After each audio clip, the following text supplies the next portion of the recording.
All right. Well, hello, everyone, and welcome to another episode of the TFTuesday Podcast. My name is Zill. It's good to have you all back here again. It's a very special day, actually. This is episode 150, which is quite the milestone. So I'm feeling pretty good about that. And it's also a good day because the new Star Trek Voyager game has put out a demo, which I'm very excited to try later. I am a Voyager apologist through and through. I'm joined by my illustrious co-host, k-libra. How you doing, k-libra? Doing all right. What do you mean you got to be an apologist for Voyager? Do people really complain about that show that much? They do, unfortunately. They should shut the fuck up then. I think that a lot of folks have a lot of nostalgia for TNG, which is correct. Like, TNG's amazing. And people love the more like political angles with Deep Space Nine and a lot of the really good writing there. And I think Voyager gets a little bit put out upon, in part because there are some duds of episodes, but every series has its duds, to be honest. And I think a lot of people gloss over some of those in the other series. But anyways, that's a whole other conversation. I love Voyager, and no one will persuade me otherwise. I think it's just good. It's a good show. I watched, Deep Space Nine thinking, am I going to like this show? And then I watched Voyager thinking, am I going to like this show? People need to give things a chance, and also just wait. I don't know. Not every show just like starts off great, like King of the Hill or something like that. You could start off great by becoming a patron, though, because if we never heard of you before and you want to make a good impression, you can always just chip down a little bit. And that's very, very nice of people to do whenever they do that. Yeah, absolutely. But yeah, I'm really excited because we have a very special guest here today. I'm really excited to talk about the game that he has been working on and some of his background with TTRPGs and Animorphs in general. So, Adrián, if you'd like to introduce yourself. Hello. It's really nice being here, and congrats on 150. Thank you. I'm Adrián Mejía. I'm a TTRPG game designer in my free time, I guess. Software engineer by day, but I'm really excited to be here. It's great to have you. Sorry, go ahead. Oh, I was just gonna say I'm from Quito, Ecuador, but I live in the States now. Yeah. Awesome. Yeah, no, it's great to have you on, and especially given it's funny, actually, I didn't know this until recently, but Latin History or Heritage Month in the States, I think, runs from September 15th to October 15th, but in Canada, it's actually the month of October as a whole, which I didn't know. They didn't quite align, so I thought that was very interesting when I was trying to look up stuff. But anyways, it's great to have you on during this wonderful month. And I wanted to start off with your kind of connection to Animorphs, because I had a number of people actually send me Beasts when it came up, because they know I, in particular, often sit at the intersection of TTRPGs and Animorphs and all of that good stuff. So I was curious to know a bit more about how you first encountered the series and what kind of drew you into it. Oh yeah, definitely. I went to a school in Ecuador that had a lot of international students, a lot from the United States. So there was a lot of like cultures clashing. So when Animorphs became like during its heyday, when like new Animorphs books were coming out, people would randomly like go visit their family in the United States and come back with some Animorphs books or whatever, and then like they'd make the rounds going around, people borrowing them and everything. But because of the situation, we couldn't just get the latest book whenever it came out. So oftentimes, like, you would skip books or read them like in the wrong order or whatever. Yeah. But yeah, that's kind of how I got started with it. So I think I started probably with like the 4th book in the series or something, jumped over to like the 7th or whatever, and kind of like tried to fill in the gaps as time went on. But yeah, it was really fun. Yeah, I feel like that's such a quintessential Animorphs experience in that no one ever really was able to read them all in order just because of the availability of so many of the books, and I mean just the volume of them. You go to the library and it'd be like 2, 5, 27, 32, 33, 49, stuff like that. So that doesn't surprise me. Were there any like story arcs or books in particular that like really stood out to you when you were getting familiar with the series? Yeah, so I got lucky enough when one time when we went on vacation to the States that I found two Animorphs books and bought both of them. They happened Hmm. to be two of the really great ones. Like one of them was Cassie turns into a butterfly in the cover. I think that's Oh the yes, encounter. And of yes. course, everyone talks about that one, so I'm really happy I got to like actually own it. Um, the other one I had was Tobias getting tortured for the whole book, which was awful, but also just really intense and very Animorphs. I feel like where they're trying to Oh use the yeah. detransformation beam on him. I think it was called.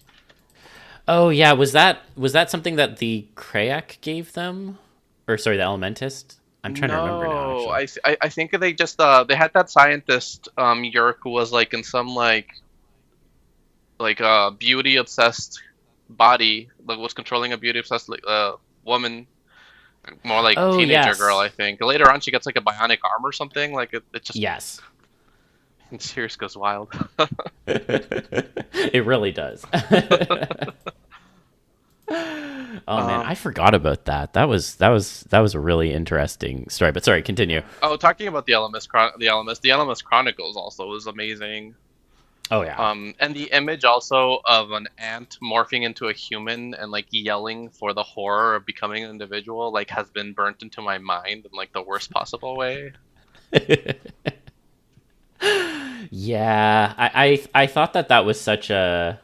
I mean, it's elements like that I think that really make the series as a whole stick with you, especially given that like for a series that was aimed at kids, it really explored a lot of existentialism in a way that I think was lacking from a lot of other like children's aimed media. And I think it was kind of refreshing at the time that there were these sort of like introspective thinking about how do we relate to like other creatures and how do they relate to us in that case, you know? Yeah, I completely agree. Or even just trying to imagine what would it be like to like be a different creature. Like I don't know, I feel like the series respected its readers in a lot of ways and like helping us like see from other perspectives or having those existential questions like you were mentioning. Yeah. Yeah, no, absolutely.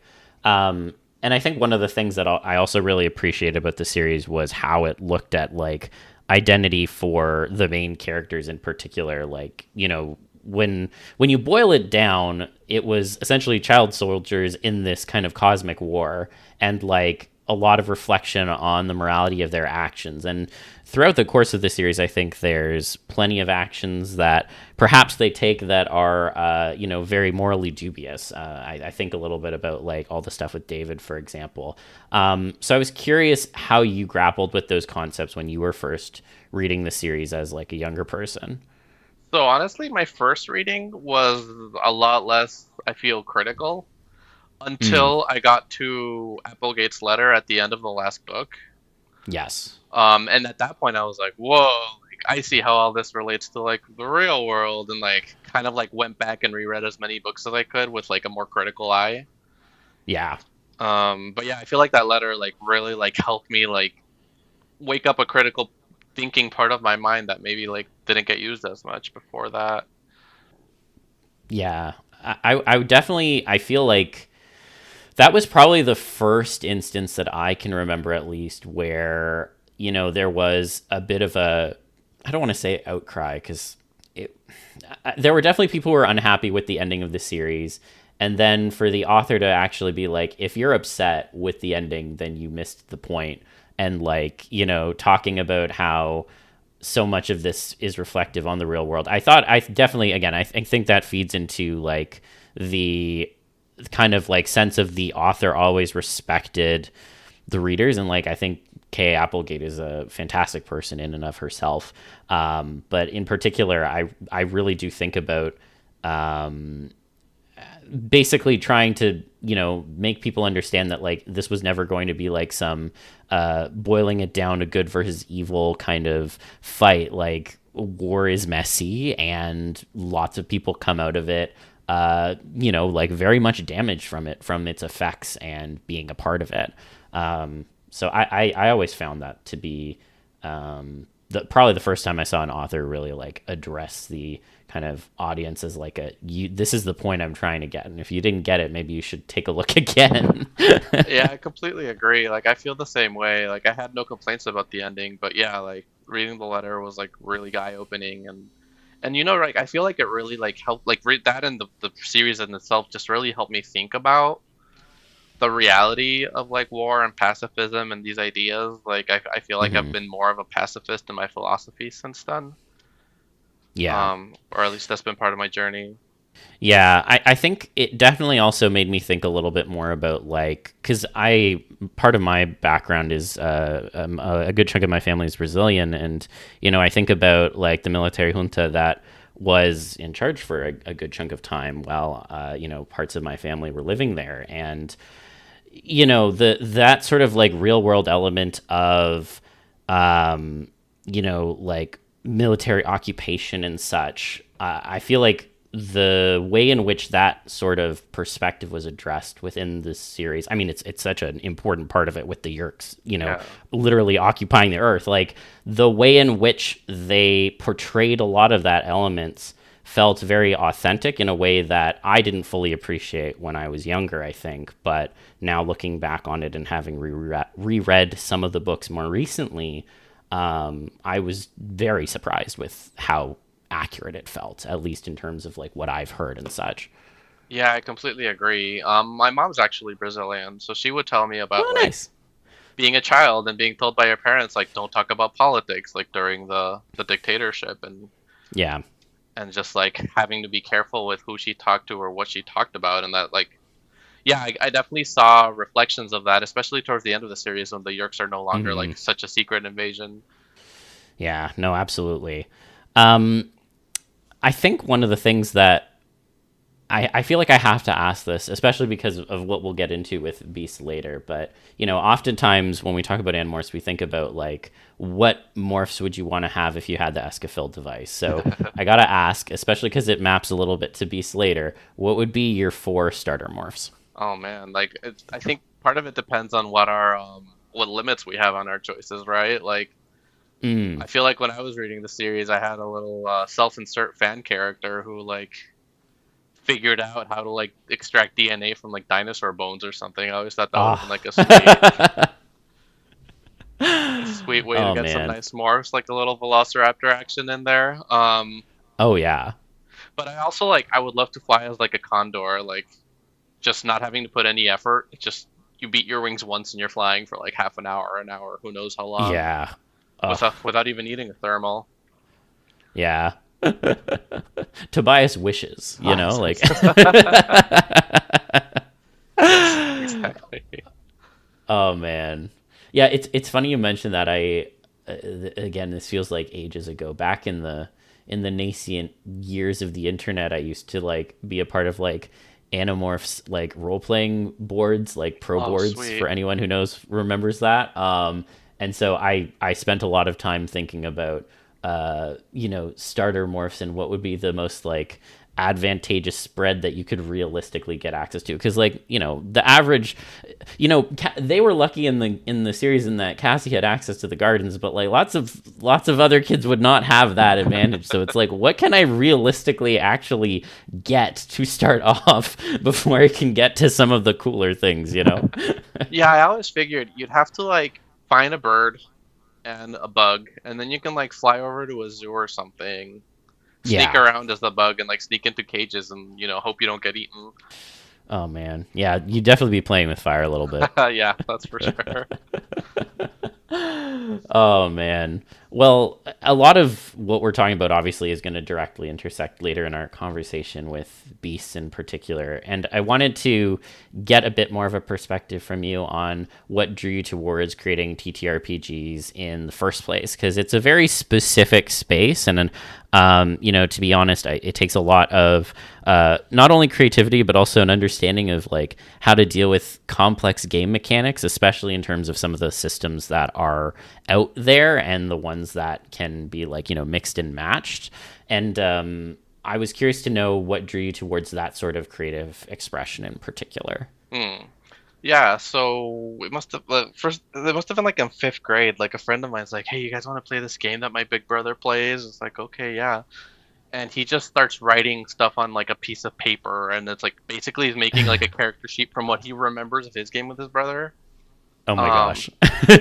and it was this game called Nephilim, and Oh. we had no dice. Like this was literally just like recess at school. He like writes on like a graph paper, like making up statistics. Like, okay, your family score 7. That means like your grandma like is a military ex-military or something or whatever. Yeah. And then whenever we had to roll, he would just like tell us to say a number from 1 to 10, and he'd be thinking of a number, and however close we got to it was how well we did. So like, I mean, I'm just amazed at his level of like improvisation right there. That's Um, incredible. Oh my gosh. yeah, and it was such a good experience. Like it was so much fun that it like stuck with me. Yeah. Um, we got to like middle school or high school, started playing D&D. It was we were going to a Christian school, Christian private school, so they Hmm. actually banned us from playing D&D or Oh anything wow. along the lines. Yeah, so that kind of just made us like want to play it more, honestly. Oh yeah. So yeah, I just got really obsessed with it, and I found I really enjoyed like DMing. And eventually, I realized like what I really was enjoying was creating like new experiences and new gameplay systems and mechanics for my players. So that kind of like made me realize I was already creating TTRPGs. So like the next step to like Yeah. making new systems is pretty small.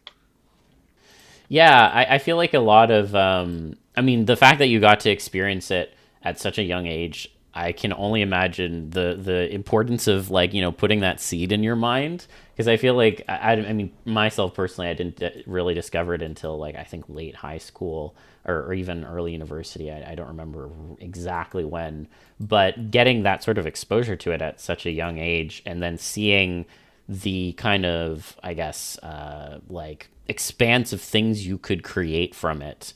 Um, I can only imagine that that really set you on that path towards wanting to do more with it. Yeah, absolutely. Would you say that, at least in, because you mentioned like, you really enjoyed DMing and such, and that kind of led you towards thinking more about like creating like systems and such. Were there any systems that you encountered like when you were starting to get into that kind of realm that really stuck out to you, or conversely, any ones that you were like, okay, I know I want to stay away from that sort of approach? Yeah, so I mean, like, very like despite starting with something that wasn't D&D, I very quickly got like into the D&D ecosystem and like stuck with that for a while. I was super into World of Warcraft, so I actually we played the World of Warcraft RPG, which is basically just like D&D with a coat of paint over it. Oh But yeah. um, but yeah, then when I got to like college, I started to like branch out a little bit and like read Masks. That was my first like non D&D after Nephilim, and that's powered by Yeah. the Apocalypse game, and I was like, whoa, like I never thought that you could do these sorts of things with the mechanics. Like you don't have to just like have the simulationist world. You can like have your mechanics interact with the narrative directly instead of just hoping it emerges from like the simulation that you're creating. Yep. And that really like expanded my mind about 1,000 times. Yeah, I feel like, especially because I mean, so many of us started with D&D to a degree. The first time you play like a non D&D system, you're kind of like, wait, there's like all these other things you could do, and I feel like, and like, look, this isn't a knock against D&D. I love D&D too.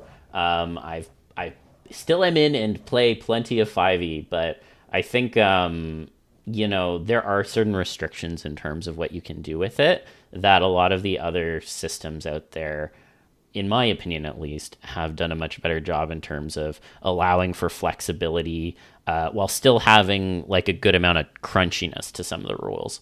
Yeah, I totally agree. I mean, yeah, but go back to your question, generally, Hmm. I like all systems. I am constantly reading new systems, learning about new different ways to play RPGs, and for the most part, I like them all. My Hmm. main issues have been just with people being very thoughtless in the narratives that they create or even the mechanics they create, especially like, Yeah. towards like stereotyping groups of people or anything like that. Hmm. But that's less about the mechanics and more just about the narrative approach people are taking, I guess. Yeah.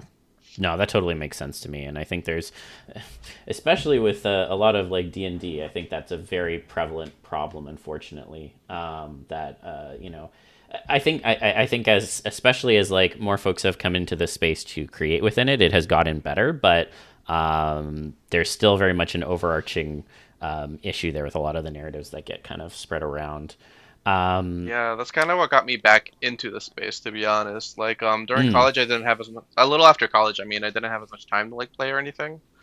yeah. But then COVID struck and everything we were doing online, and like my old D&D group, we got back together and we're chatting because like it was one of my friend's birthdays in that group.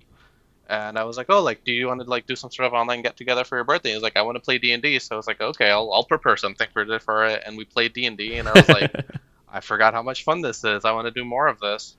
And at this point, I had like really been thinking critically about like the fantasy I was consuming and how European it all was. So I Hmm. like went off to look for like not European fantasy, and I found like the islands of Sina Una, and was like, this is amazing. Do they have anything for like Latina heritage? And I look around and I find like Wizards of the Coast approaches to that, and was like, this is so not amazing. And Yeah. and that's kind of what got me thinking, like, can I do something in this space? Like, could I do the setting that I wish existed? Pretty much you do it yourself, and nobody else seems to be doing it. I mean, you're the only one that's going to be able to make the thing that you know you're looking for. Yeah, exactly. So yeah, so that actually like got me into to go more from player slash like casual creator to more of an Hmm. official creator in the space by creating this project called Koboa, which is the South Hmm. American fantasy setting. Um, so yeah, that's kind of like what started consuming all my time during COVID, was creating this world. Really getting into all sorts of TTRPG systems, learning what I could do like beyond like the standard D&D gameplay to like make things interesting, be a better designer myself, stuff like that. Yeah. No, that's awesome. And I remember having seen it in the past. It seems like it was very much like a a huge collaborative project. Like there were a lot of people that were involved with Koboa, and I was curious how like you navigated bringing a lot of different folks together from very disparate parts of the continent. Yeah, so with Koboa, we had like a document that was kind of like the themes we wanted in the project, our goals for the project. And one of our main goals was to showcase South American excellence. I feel like a stereotype you see oftentimes is that things made in South American countries are cheap or low quality or whatever. And we wanted to say, like, Hmm. no, like, we have amazing designers, we have amazing artists, and we will create a product that, like, puts that in your face and, like, really shows it off. So it was really important to us to get a wide breadth of South American creators to contribute rather than just, like, have a few people. Hmm. So the art in the project is actually a little maybe haphazard or eclectic, you could say, which I think actually Yeah. reflects a lot of American culture because we just have so many different art styles in it. I spent many, many nights, at that point my kids were very young and they wanted someone to like be with them when they were going to bed. So while I was sitting in bed with them, I would just like be on Twitter or ArtStation, just like flipping past like all these people's portfolios for art, or like going to groups where like Latin American game designers were to like see like if any people were like looking for like writing commissions or anything like that. So I spent like hours and hours just building up this giant list of people in my head who I could contact and talk to and just see if we could make something happen. Yeah. So it was a good experience, and it was a very formative experience in like learning how to like manage a product, learning how to reach out to people and stuff like that. Hmm.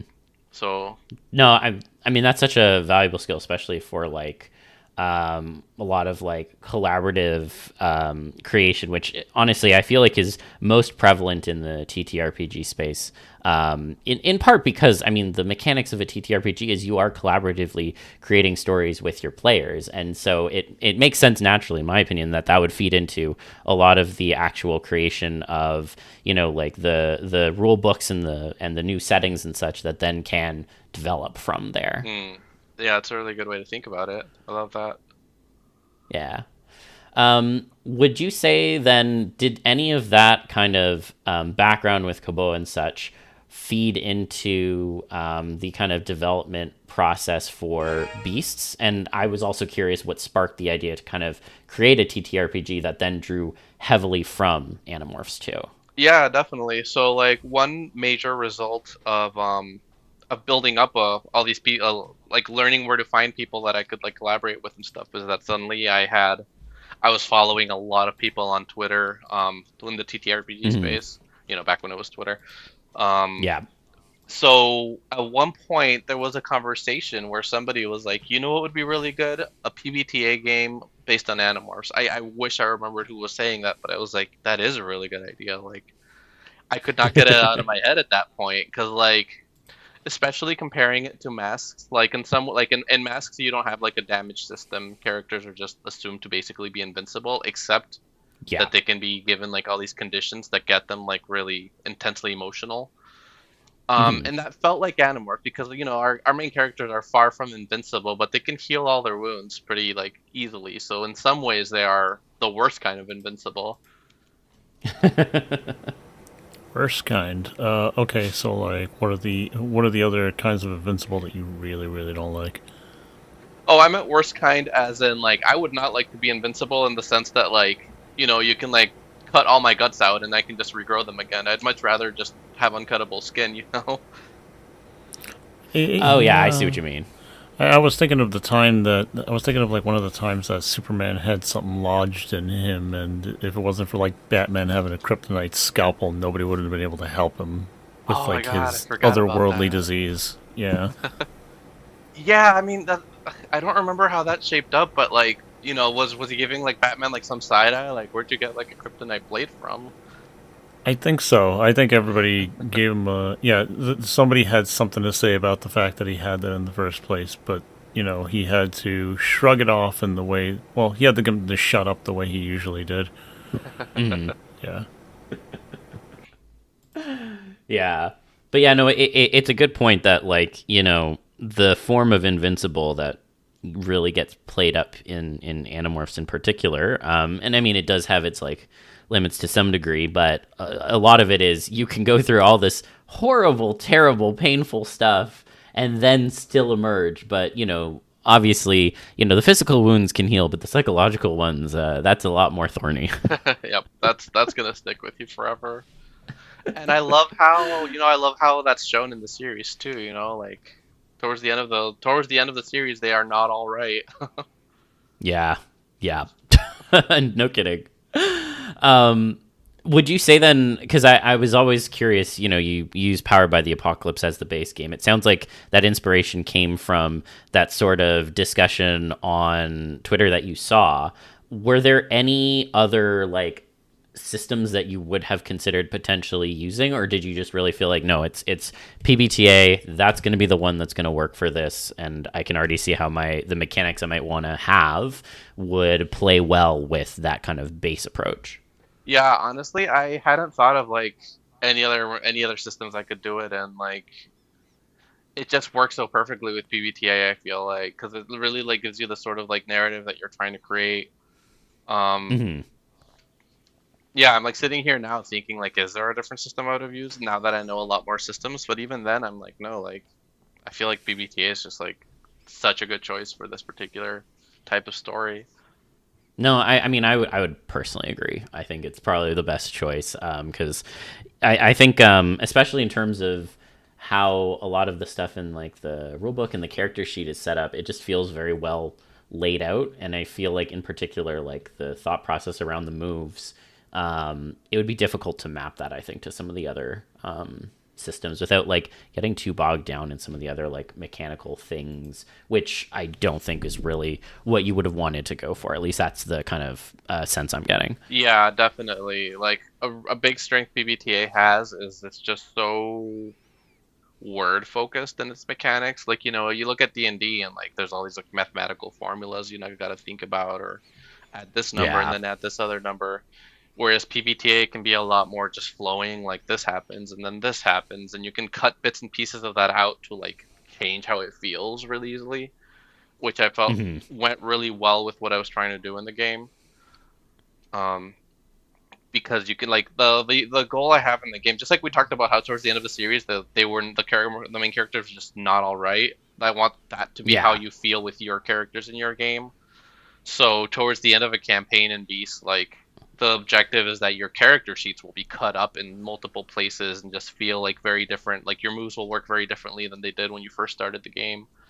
And just having that Yeah. physical reminder of how much has been taken from you. Yeah, I really like the way you kind of created that, because like taking the mechanics of the game and then drawing really heavily on the idea of like you're potentially losing your humanity, both like physically and metaphorically, in terms of like, like you said, ripping pieces out of the sheet. And also like, having the feed the beast mechanic, when you break your convictions, which also like can increase your base stats, but also then removes those collaborative abilities when you have to rip them out. I thought that was such an interesting way to portray that change over time, especially because in a lot of the mission segments, I imagine there would be situations in which you might just not succeed, and that's the only way to move forward is potentially to break a conviction and feed the beast. And so I was curious as to understand a bit more how you settled on like that convictions angle, because I thought that was a really interesting way of at least, and we'll get to some of the theming, but I thought it was a really interesting way to communicate a lot of, I think, the theming that you were hoping to go for with both the approach of the like mechanics themselves and also like the way in which then it would play out in missions. Yeah, so like whenever I work on a project, I ground myself in media that has any themes adjacent to the project. So I mean, obviously, I like reread all the Animorphs books, but I also Mm-hmm. watched like this show called Colony, and a bunch of other media that has to do with like resisting oppression, resisting invasions, or even just resisting occupations, like you were saying.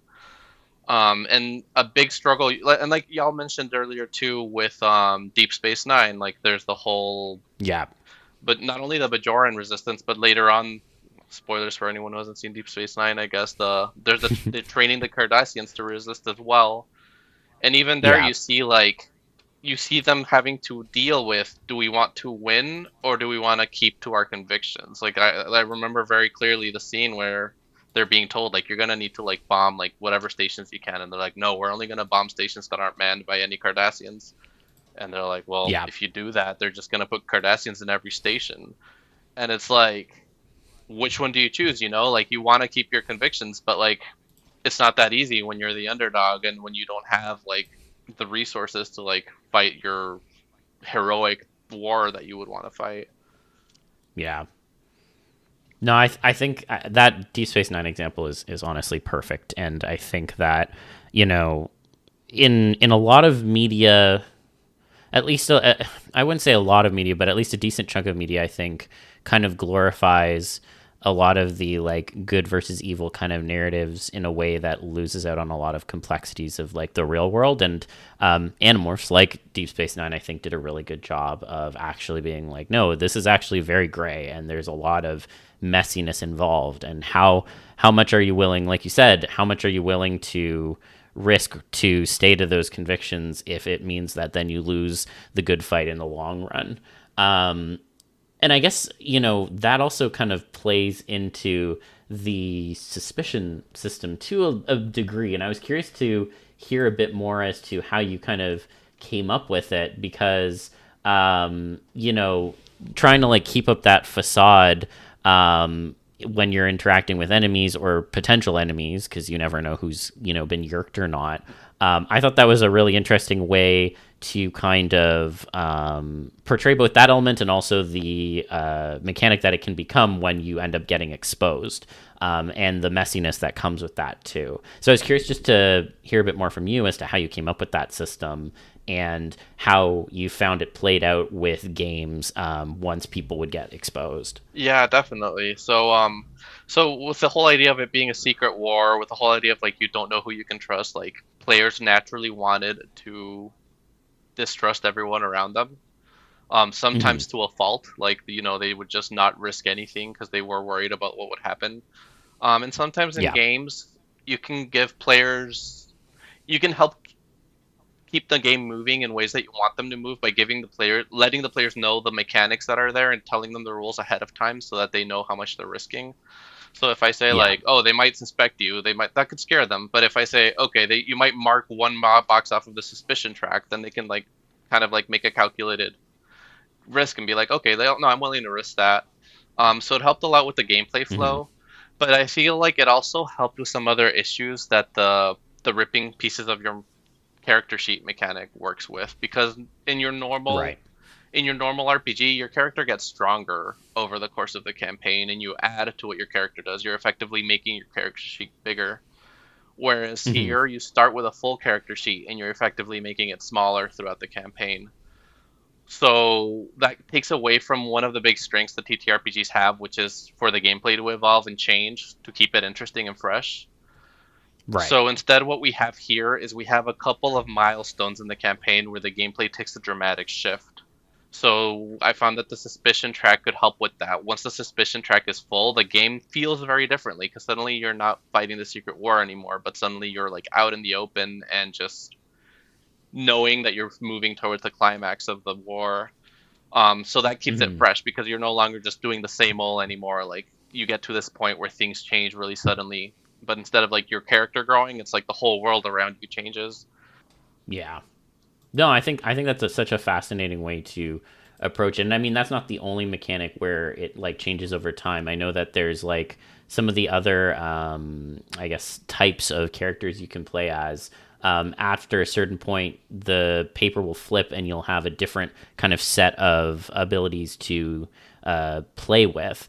So did that kind of also flow from that overall logic of, we know that like, you're ripping pieces out of your character sheet, but we want to make sure that there's still like that progression? Yeah, that's another of the milestones I mentioned. Like the optimal campaign, I feel, is maybe 6 sessions or 5 sessions. So you want to have like a couple of sessions, something changes, a couple of sessions, something changes, and then a couple of sessions, something along those lines. So the suspicion track can give you the second something changes. So then there's the traits, which give you the first something changes, where you do get a bit more to your character. Like, it works a little differently because you lose an ability, but then you gain a different ability, which in some ways is stronger, but it comes with a drawback. Yeah. So that helps keep things varied a little bit. And it also is a fun opportunity to show change using more than just cutting things out of your paper. Because each trait starts with a name that is very like, I'm a teenager, this is who I am. So you have like the leader of the group, or you have the hopeless idealist.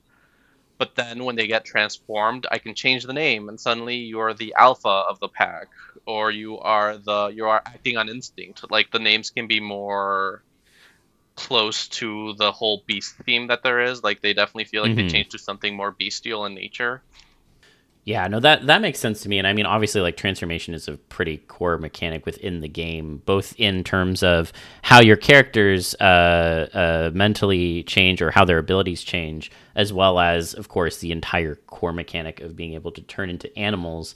I guess I was curious to ask, like, would you say that the endless possibilities that players could theoretically come up with to approach missions based on the various forms, was that like a draw to you as a storyteller, or did you see that more of like as an interesting challenge for yourself or GMs to kind of have to navigate and really like stay on your toes from an improv perspective? Oh, I think it was definitely both. Like, I feel like it's just so fun. Like, we were doing this before, just like thinking like, how would you get better more? So you could turn into a bird and then into a bug. Like, it's so fun just thinking about the animals that you know, and having the freedom to do that. If you're in a fantasy world, like, I don't know like what this random thing whose name I recognize but don't know what it's like. I don't know what it does. I can't like let my imagination run wild.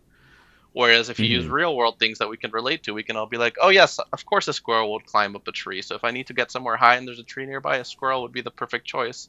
We don't have to like pore over books or wait for the GM to tell us like what a good solution could be. We can just come up with it ourselves, because this is a world that we live in, that we understand. When you were doing some of the play testing, were there any animal transformations that surprised you in terms of getting out of a situation, or any like memorable ones that really stuck with you? Yeah, actually, somebody needed to like what was the mission? They were at a train station, I think, and like one of the lights on one of the trains was going to turn on and turn everyone into a controller, basically. Um, so they were trying to figure out how to like disable this light or something, and somebody just decides to like turn into a monkey and like jump on everyone's heads towards the train like to grab it. And like that was really fun. And it's like, yeah, you have hands. I guess you can do that. You're very agile and everything. Um, and it actually gave me the idea of like, oh, like you can also just like use suspicion to like make deals with the characters. Like I could have you roll this, but I love it and I want it to work, and I'll just say like, you know what, you can do that, but you'll mark suspicion because it's not every day that you see like a monkey running around a train station. So like the enemy Yeah. will know that something is up. Yeah, exactly. Were there any situations as well where like the players maybe got away with like a turning into an animal and doing something crazy without getting suspicion, or did it almost always result in a suspicion mark? I think generally like you want it to go in suspicion, but there are roles involved for the opportunity to like have fun stuff happen.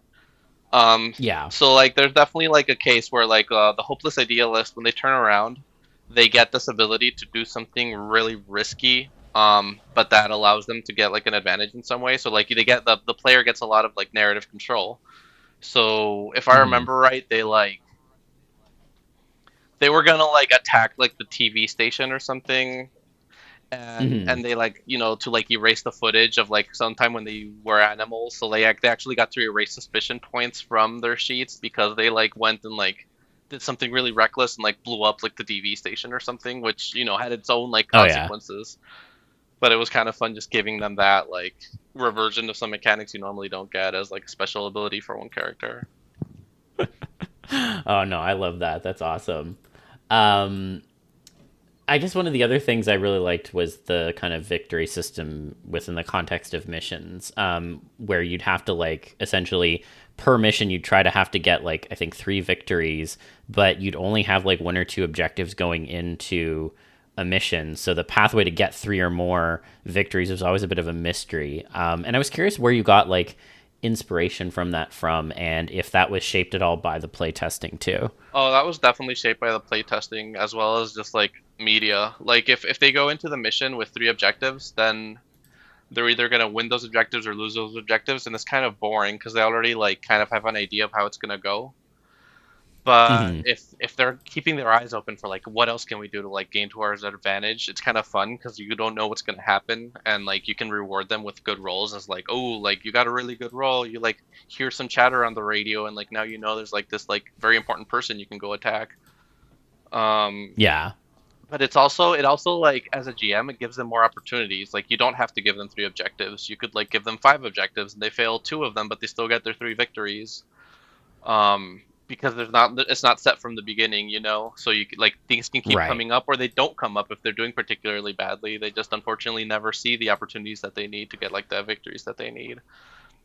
So Hmm. kind of I feel like it keeps things more dynamic, and it's kind of how you see media. Like in media, if you know the plan ahead of time, you know it's going to fail because that's the only exciting result of knowing the plan ahead of time. Right. Yeah. Yeah. So likewise, I feel like in the game you don't want to know like what to expect ahead of time because then the only exciting thing that happens is it fails or you succeed, but that's even less exciting when you already know that that's the only good thing that can happen. Hmm. I guess then I'm curious because I think the however many missions you have where you get to that like 3 victory mark, it influences how the final mission goes. And I was curious if there were any instances when you were sort of workshopping this and playtesting it where if a party just like was like killing it at all the missions, the final mission just kind of ended up being too easy, or conversely, like if your player started like really falling behind, it was like, oh gosh, I don't know how this is gonna end for them at the end. Yeah, so like in both of those cases, I kind of had I feel like I should add this to the quick start rules actually, but in the two Hmm. extreme cases where you got all your victories, it's gonna be like nice and easy it feels like, or you did not get anywhere near as many victories as you need.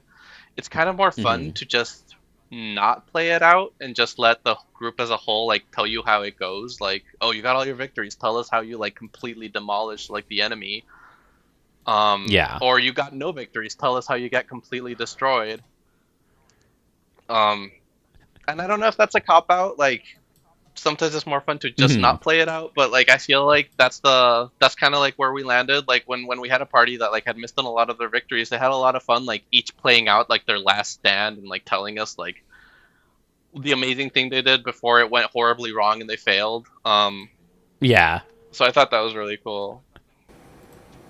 I think I dig that. I think it works out when people don't always have to give some sort of harrowing end, because that's really also the grounding kind of aspect of real conflict. Sometimes people will just end up being killed, and there's nothing fancy to say about it. Yeah, that's a really good point too, and that really adds to like the dehumanization of war. It's that we don't get to have a story. We're just cogs in a machine, and if a cog in the machine breaks, no one notices, no one particularly necessarily cares. Yep. Yeah. A lot of the stories, are people that are just there to do whatever thing that they're supposed to do, and then, that's it. They're gone. They end up in a report, if they're lucky. Yeah, fun shit. Yeah. Well, that kind of dovetails nicely with, I think, a lot of the theming stuff I wanted to dig into as well, because, there's a lot to be said about the themes of Animorphs becoming more and more relevant over time, and I feel like a lot of what you built into Beasts is really picking up on some of the original theming from the book series itself. So I was curious to ask, are there any themes that you're really hoping players take away from Beasts itself? I mean, yeah, I feel like it's a bit of a downer, but I'm hoping that some of the themes that get taken are the same themes that we saw in Applegate's letter that we were talking about earlier. War is horrible. The best thing to do about war might be to like be a responsible citizen and keep it from happening. And just like realizing that even if you're fighting this really good war where you're literally fighting non-human oppressors, like that still doesn't mean you're going to come out of it like unharmed, or that doesn't mean that you're not going to be sacrificing yourself or others if you decide that fighting is necessary. Yeah. On a less downer of a point, I also hope that people can really like be really imaginative and have a lot of fun like imagining what it's like to be like different animals, or like what you could do as different animals, because I had a lot of fun just doing that. Yeah, I think one of the things that, at least, within our space that we focus on, I think sometimes we have a bit of a rosy perspective in terms of, well, you get to turn into something that's a net positive in and of itself. But I really do agree in the sense of the letter that Kay Applegate wrote, like, yeah, there's interesting things that you get to take from the experience, but also you have to deal with the totality of the experience itself as well. And, as we see with the main cast from the series, not everyone gets out alive. And I think that's a pretty important takeaway. Did you ever have any, I guess when you were playtesting, were there any campaigns where not everyone got out alive at the end? Was that something that played into it at all? That pretty much happened in every campaign. Oh. It helps a lot knowing that there's like a limited number of missions. Because like towards the end, the players go wild. Like especially like with the suspicion mechanic, like things suddenly change. You're no longer in hiding. Now you're out in the open. Things have changed. Everything's like dangerous. And the players really like to run with that. So then when they know this is the final mission, they'll just be like, yeah, like I'm gonna like go out fighting. I'm gonna like hold back like a whole army of them so that everyone else can go do the thing they have to do, or like everybody get out of here. I'll like finish with this computer before like so that you can do the rest of the mission or whatever. Like everyone just like really like gets into it. Like they know it's the last mission and they want to go out like with a bang if they can. So yeah, I don't think we've had any like campaigns where everyone got out at the end. Partly because the players were helping so much with that. No, that's. I mean, I think that dovetails very nicely with the theming of the game itself, and I'm actually pleasantly surprised to hear that, because, I mean, myself personally, I often, am very attached to my characters.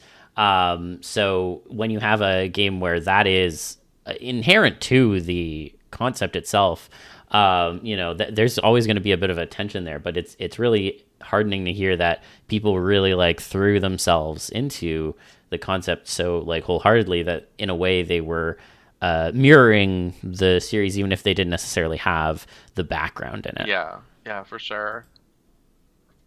And the mechanics definitely are trying to help with that as well. I guess mostly through the suspicion mechanic, but I think through other ways too. Like you're trying like part of it too is as you lose parts of your moves, you're no longer can like build bond with your teammates or whatever. So it definitely feels like you have a limited time before your character is no longer effective. So that helps also bring that mentality into mind. Yeah, no, absolutely. And one thing I also noticed was a lot of the mechanics when you have to feed the beast and they switch over, a lot of the collaborative elements really disappear from the abilities that your characters have, or like doing things will almost inevitably damage those bonds. And I feel like that's pretty deliberate in terms of the theming. But I was curious if you wanted to like share a bit more about your thought process behind that element too. Yeah, I mean, I feel like, like trust gets harmed a lot by people's trauma, people's pains, like, hurt people hurt people. So it definitely feels like that's something that at least I would expect to see in a game about like, the humanization of war. And it also mechanically helps, like with what we were talking about before, like moving things towards a natural endpoint in the gameplay. Like a lot of your ability to deal with the conditions that accumulate throughout the game is by relating to other people. So as you lose the ability to relate to other people, suddenly you're stuck with all these conditions that make it really difficult to like keep moving forward as a character. Yeah. And you lose bond with your characters, with other characters, which is a resource that you can use to do other cool things too. So like it slowly grinds on you. Like the game system itself like grinds on you towards a natural endpoint. Which doesn't sound fun when I say it, but that's why I suggest people keep their campaigns to 5 or 6 sessions. Yeah, no, it makes sense because as I was going to say, like, as you're going along, if those bonds are then breaking down, it's like, well, there has to be a natural endpoint then, because otherwise the party would almost break apart, yes, right? Yes, exactly. Unless you want to get to that point, and then you have a different kind of story. That's true as well. I'm curious how it would work if the party did break up. I don't know how that would work. PBTA, I feel like down in a bunch of different ways. Yeah, I feel like PBTA is pretty good at like the party splitting up or whatever. Possibly for an extended period of time. Like that could be an interesting like add-on or like extra rules or something. Like if you want to keep playing, like everyone like split up or whatever. Here's some suggestions for how to make that happen. That could be interesting. No, I dig it. There's something else that also stood out to me, and that's kind of adjacent to that, like, losing connections with other people, or that becoming harder to maintain over the course of the game. I know that you've mentioned depersonalization as something that's relevant to the context of beasts before. And at least in furry and like transformation spaces, that can sometimes be seen as a good thing to some degree. But that's, of course, not really the angle I think you're going for here. Do you think that there's space for both of those things to coexist within the framework of the game, or is that kind of antithetical to it? No, I think there's definitely space for both to coexist, because I think in some sense they're two different things. Like I think of like, there's this dehumanization that is like losing parts of yourself that are essential to your functioning because of trauma or because of like, the horrors of the universe or the horrors of the situation you're in. And then there's depersonalization, I think, that is more about like being something other than the body you originally like had. And I think that's very present in the game, of course, because you are turning into like different animals. You are taking control of different bodies, and like there's even a mechanic that lets your transformations give you advantages you wouldn't otherwise have. Like when you're transformed, you can still use all the moves in the game, but they're still dictated by your stats that never change when you transform. But there is a move called Let the Animal Take Control, where instead of using your stats, you ask questions like, is this something the animal would want to do? Is the animal feeling safe? And the number of yeses you get from those questions is the bonus you get on your roll. So it's completely It's completely Oh, separate from your stats, so that if you're doing something that you in your stats are bad at, but the animal you've transformed into is good at, you can be good at it yourself. So you kind of like let the animal be there instead. You play the animal instead of playing yourself in those situations. right. So I think there's a lot of space to like role play depersonalization in the sense of like being a different animal, enjoying flight, enjoying hunting, whatever you want to be that's not human. Like I feel like that's separate from like Yeah. losing parts of your personality due to trauma. Mhm. Yeah. No, that makes sense to me. I think that's a really interesting way to kind of navigate it as well, because it also, like, that sort of mechanic of letting the animal take control of your instincts, what have you, when you're in that form, I think is I mean, first of all, it obviously goes very well with the Animorphs books because that is something they do, but also it also gives like kind of an interesting perspective on like how like those sort of non-human instincts can lead to success in areas without it being like a wholly negative sort of approach. Like having that sort of like what am I trying to say here? That tension between the two types of depersonalization, I think, is interesting, and it makes for a fuller story, I would say. Yeah, I definitely agree. In one game, you had the typical situation, like, the characters were scouting out a space as mice, I think it was. And when Hmm. danger came, who's really good at avoiding danger is mice. Like, they Yeah. very easily were able to harness that part of the animal brain to like stay out of danger and save themselves, like regardless of what their personalities were or like who they were as like people. Which I think was like fun for them to narrate as well. Just talking about like, oh, like for me, like I'm already a very skittish person, so the animal and I work together to find a hiding place. For somebody else is like, it's really unnatural for me to be like hiding, but like the animal knows what to do. Yeah, yeah, exactly.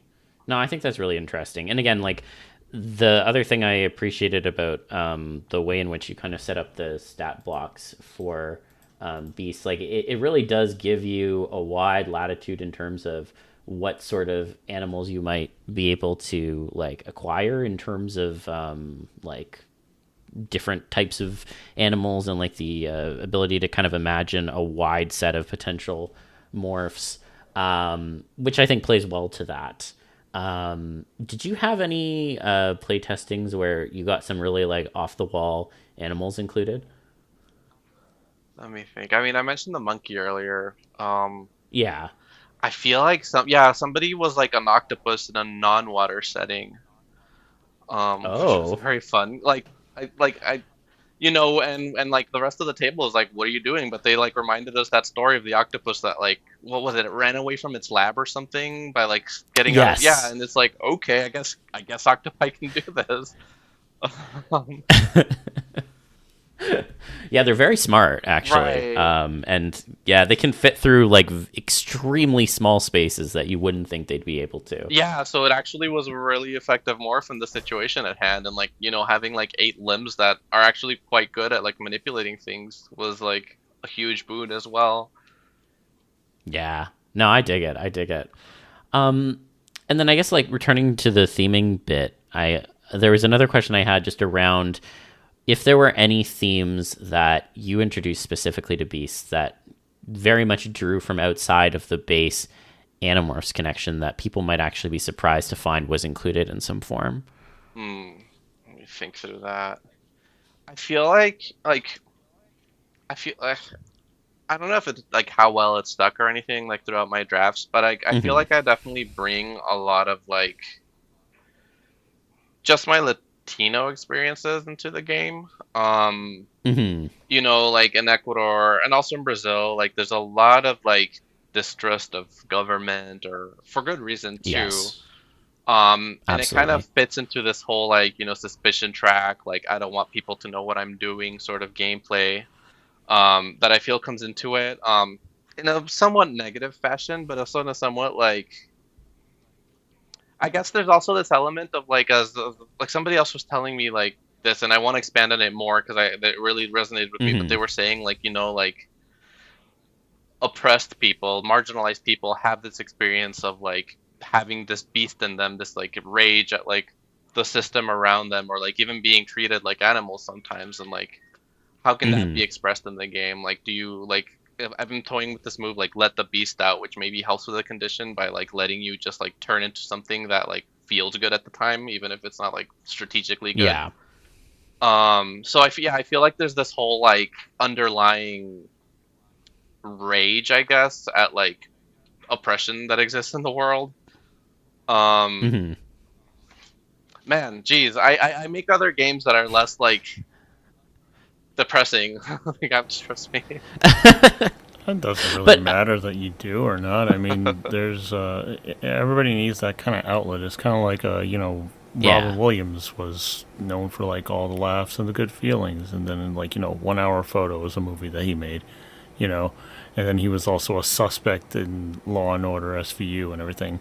It's just the way it is with people. You have those kind of things, and it's even a perfect example of how somebody else bringing up to you that's in a marginalized group of people will carry something in them, and you seem to have real strong feelings about it. This is how it's manifesting, expressing it, and it's a game, sure, but it's supposed to like to have something for people to come away with. So there it is, right there. It's happening with you.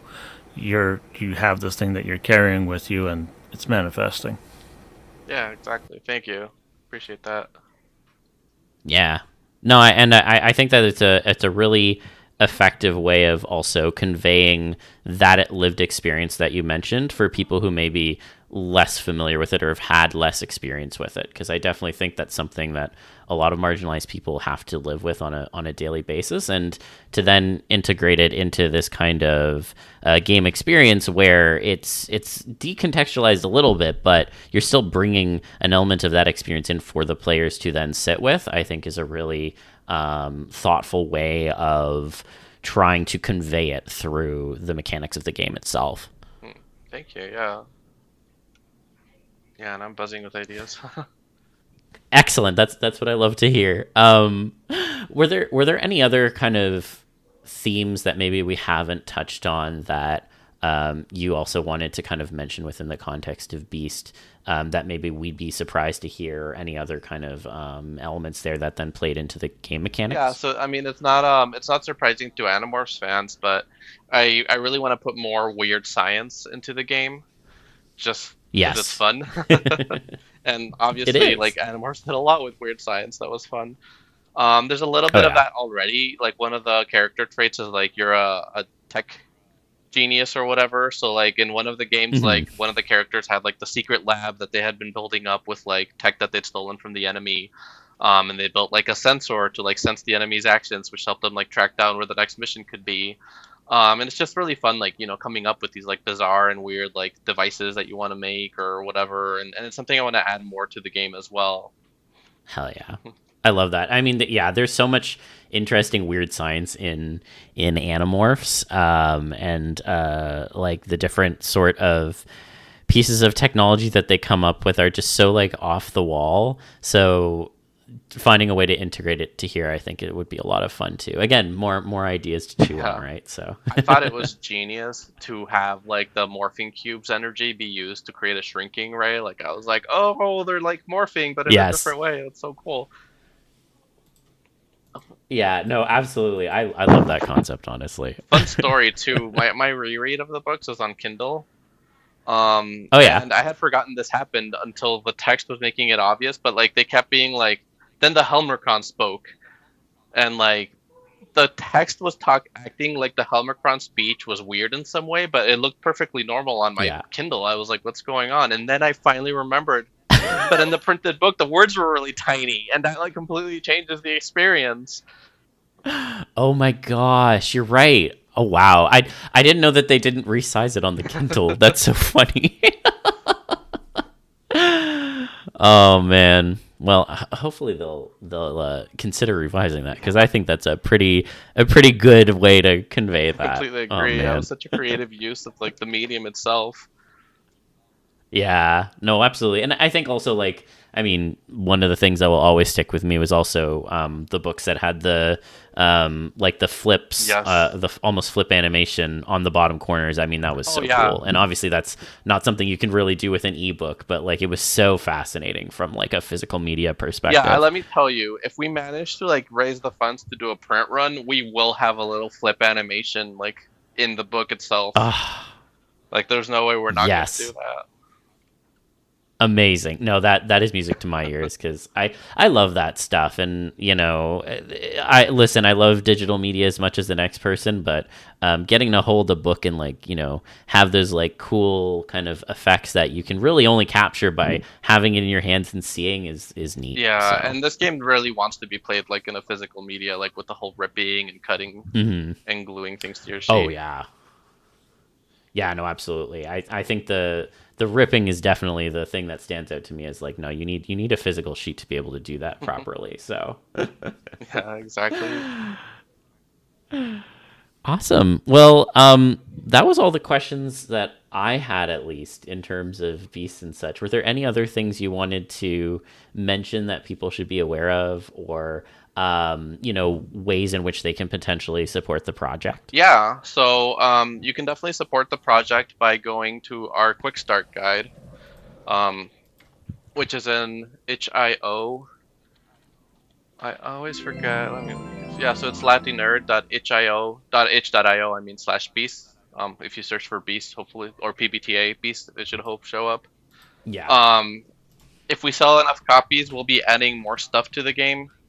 A lot of people have expressed interest in crowdfunding as well. I was hoping to avoid crowdfunding because I've run a crowdfunding campaign before and it was a very stressful month, trying to be on all the time. But it definitely seems like that's how people like to do things. Like they'd rather, like a lot of people have told me they'd rather like crowdfund a book in the future than buy a quick start guide now and then get a discount on the book in the future. So I'm thinking about running a crowdfunding campaign, so that's something to keep your eyes out on.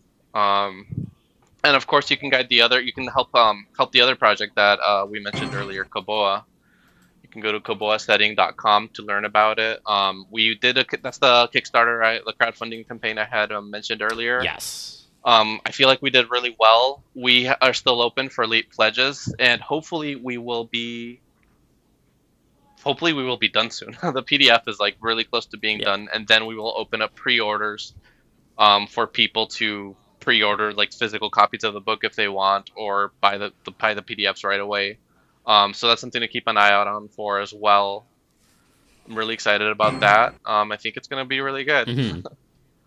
Awesome. Yeah, no, absolutely. And it's funny. I think almost like to the day almost, or like very close to it.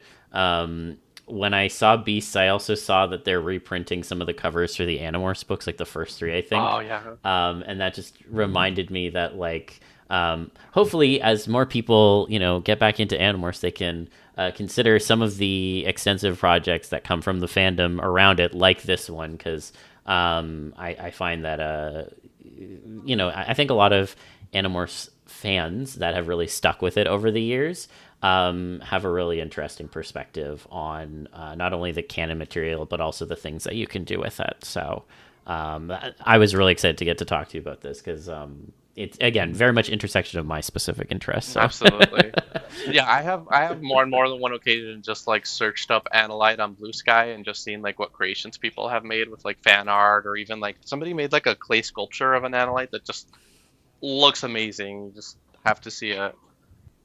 Yeah. Oh, man. Awesome. Well, thank you so much again for coming on. It was really great to chat with you about this, and I hope that people do check out Beast, because I picked up the Quick Start Guide immediately, and I think it's really cool. So hopefully people can keep their eyes out for that project as it continues to develop. Thank you so much, Zill and Libra. It's been really a huge pleasure being here. Thank you so much for inviting me. And thanks for coming on. I really like it when creators, you know, especially when they're really trying to move a project, decide to come on and talk about it a bit with us, because it's a privilege, I think. Yeah, no, we really appreciate the time. Yeah, it's been great. Awesome. Thank you so much. Yeah. And thank you so much, everyone, for listening to this week's episode. I hope that you enjoyed listening to it as much as we did recording it. But as always, make sure that you're getting your 8 hours of rest, that you're hydrating, keeping an open mind, and staying TFE. And we'll see you back here again next week. You try a tabletop RPG sometime. Oh, no. I'll try one someday, maybe. Bye.